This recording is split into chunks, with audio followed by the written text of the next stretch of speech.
Projekt ligji i ri për sektorin e energjisë elektrike synon të afrojë tregun shqiptar me modelin evropian, duke e zhvendosur nga një sistem i kontrolluar drejt një tregu më të hapur dhe konkurrues.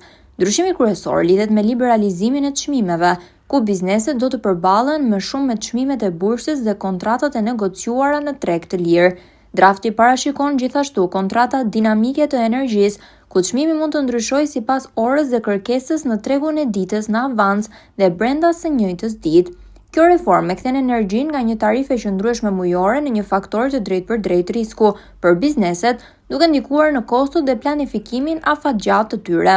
Në të njëjtën kohë, rritet roli i furnizuesit të mundësisë së fundit, me synim garantimin e vazhdimësisë së furnizimit dhe shmangjen e krizave të mundshme në treg. Kjo qasje vjen në linjë me përvojën europiane pas krizës energjetike të viteve të fundit. Projekt ligji shihet gjithashtu si një hap drejt integrimit më të madh rajonal dhe europian të sektorit të energjisë në Shqipëri.